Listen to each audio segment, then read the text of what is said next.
like we were saying, guys, unfortunately, E3 2022 has been officially canceled.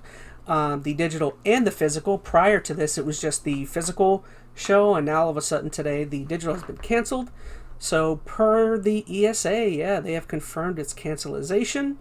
So I'll let you go first, Phoenix. What did you think? I mean, we've talked about it before, but to me, it's wholly unsurprising. Often, isn't it?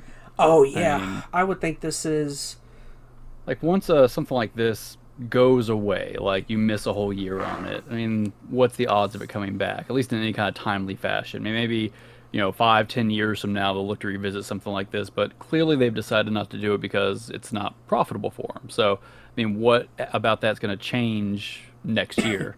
I mean, I don't know if anything does still have to do with COVID related. I don't know exactly what the policies are over in because this was done in LA, right? Or was it News LA? Yeah. Yeah. So I mean, maybe the COVID restrictions over there are still a big enough issue that it affected this, but I mean, I'm not so sure. I think they just are starting to see, it's not worth it. People have already backed out, like publishers and whatnot. So there probably just isn't the profitability that used to be there for them. I'm still sad. I mean, what E3 was may never come back anyway. But I mean, I missed the grandiose kind of nature of what it could be. It was a moment we all kind of got to focus on a bunch of different games. That's kind of what we mentioned last time. It's just I don't know. There aren't many opportunities for that anymore. I mean, you got the game shows, which you kind of talked about. I mean, that's not nearly as in depth as we want, and they're highly just advertised more than anything else. So I mean, what else is there? You have like Tokyo Game Show that happens. Game Awards is. I'm telling you, this is going to pave the way for the Game Awards to kind of springboard itself into being the gaming, show of the year, which sucks. I'm not excited about. I mean, so I never really watched a whole lot of it anyway. I'd catch bits and pieces. Or I've watched it every year the last 4 or 5 years. The thing about like any kind of game award kind of deal is it's like I don't feel like there's a need that I need to actively watch it while it's happening. Like I can just as easily pull up an article on IGN a day or two later and be like, oh, so that's who won, that's what announced, there's the trailers, and I'm done. The whole event I can wrap up in 15-20 minutes of review the following day. Like E3 was just so much more than that. Like you couldn't soak that all in. What would make the Game Awards far more entertaining is if they invited Will Smith and he walked up on stage and smacked Shigeru Miyamoto. I'm kidding. Man, we're not going to go into. They should get Chris Rock to host the next. Get Chris Rock to. Oh man. Yeah. I don't know. So I mean, that's where I stand. I think it stinks. I don't think it's coming back. I mean, I guess it does open a door for maybe some other publishing house to try to do something, but I think most of the the big three that are out there for sure have kind of just figured out, well, we can just do our own events, and that's going to serve us just fine. It's cheaper, I know, for them. So something I was thinking about is the company, the ESA. What are they again? I forget. The rating board. Just for they were give. Right. I mean, isn't that they're part? I mean, it's a whole conglomeration of gaming entities, but I'm pretty sure they don't they do ratings too? Are they involved with the ESRB, or am I completely? I have no idea. That's why I was asking you. I was just wondering, would this mean? Could this mean that somebody would swoop in and buy? Would they be looking to sell? I don't know if you could sell E3. Do you think Entertainment Software Association? You get what I'm saying, though, right? Would that be I don't think they could. Microsoft could just swoop in and be like, "We're going to buy E3 and revitalize." I'm not quite sure if that's possible. I don't know. So just to clarify, because I think I misspoke. So the ESRB is not necessarily tied to the ESA at all. That was just me misspeaking. I was kind of dumb on that. I mean, why would Microsoft want to do that though? Or why would anybody want to do that? It's a really hard undertaking, or maybe a really daunting undertaking. This stuff happens all the time. Somebody swoops in and buys some dying carcass of a company, hoping to revitalize it. Yeah, I mean, they could get the branding of it and maybe do something with it. I could foresee someone taking the name and trying to, make a digital version of it that's a little more fully fleshed out. I don't know if anybody's going to want that. I just don't know. I don't know.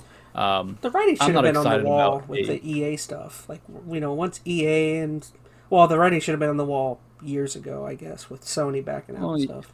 yeah, I mean, I think most people saw this coming back in what last November or December when they first announced the physical wasn't going to happen and there Mm-hmm. was no rumblings of digital. I think most people already assumed this was the case. This is just, confirming what we already knew. Um, I'm yeah, kind of curious I, to see what Microsoft, because I thought Microsoft, as far as I knew, was the only big game company that was still going to have an event around that time. but they So, could still just as easily have an event. Like, what was really going to be a whole lot different? I mean, they were still probably going to be on a stage, like, studio kind of deal. So it's not like they were going to be at E3 live or anything. So they'll just do the exact same thing without the E3 branding. Like, I don't think it's going to affect a whole lot, honestly, for any of major developers. Um, yeah, I mean, I think it's just sad because there's a lot of other things that happen at E3 beyond just, the Microsoft conference and mm, the, Sony or whoever. Like, you had a lot of little developers hosting stuff. There's just a bunch of like kind of live little featurettes you could take part in. So, I don't know. I definitely think there's going to be a loss in the gaming community with E3 dying out, but maybe it will pave the way for something better down the line when well, not when E3, I'm sorry, when COVID's truly kind of, gone for the most part and people aren't concerned at all about it. Maybe that opens the door for something else to take its place. Maybe something that's not in LA and I can actually go. Maybe something a lot closer on the east side, but either way. it's just, again, man, we've talked about this so many times, but I don't know. I'm at a loss to come up with anything revolutionary in terms of talking E3. It's Well, there is nothing. I mean, this is where it's been for the past, couple of actually years. pretty People saw sad. this coming. I think it's sad. I'm sure I I do am the agree. minority there. Plenty of people are just like, yeah, whatever, this is fine. Because most people probably don't care about this. But I mean, I just remember so many just, big key moments that happened on these stages that, I don't know, it's kind of sad to miss it. You're not going to have the Keanu saying that you're breathtaking anymore. So, Mm-hmm. I don't know. I And don't know. You you don't know, have that one crazy, was it Connect guy trying to show his foot and his whole character flipped upside down. So.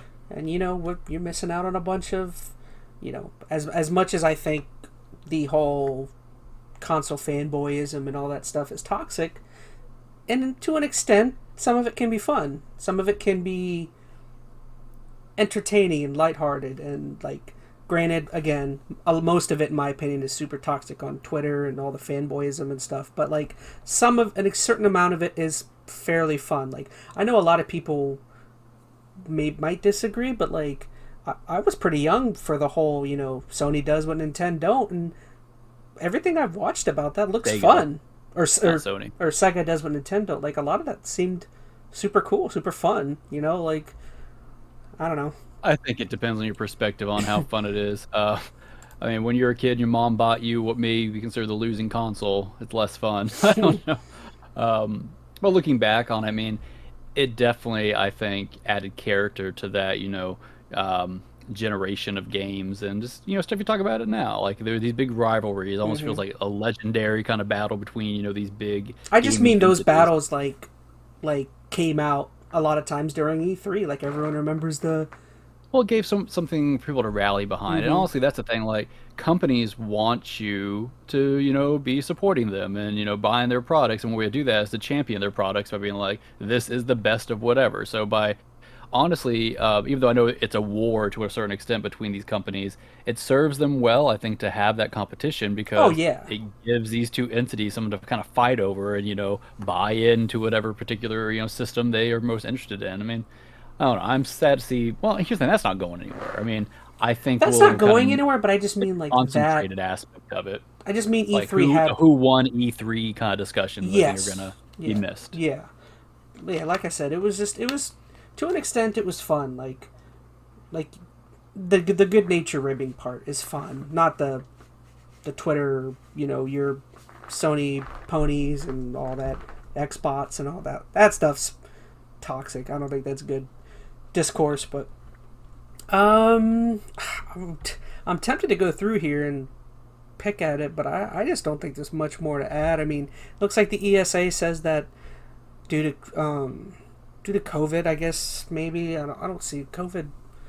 That's what they were saying back when they, initially said they were only going to do the digital. But even back then, they were saying that that wasn't really necessarily the case. I mean, I'm sure that's what they're going to, stick to because that's the most, I think, safe rationale for why they're not doing it as far as, public perception. But let's be real, it wasn't going to be profitable. They knew they didn't have the big publishers tied onto it, and they're like, well, what's the point? It's got to be a hassle to put on that kind of thing, especially under today's, constraints with COVID and, social distancing, if that's even something they'd have to, adhere to there, or what the policies are going to be.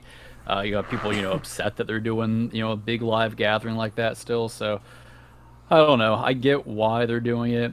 It's a shame. We kind of miss out on that focus celebration. I'd be curious to see like is it the model that they have that makes it so not as profitable anymore? Because I mean, obviously, I'm not quite sure how they could even bring in revenue anymore, because it used to be that they would charge these companies to rent multiple buildings or something, and then Microsoft and companies like that were just like, Microsoft bought their own building, and then Sony, you know what I mean? So they can't charge for renting space.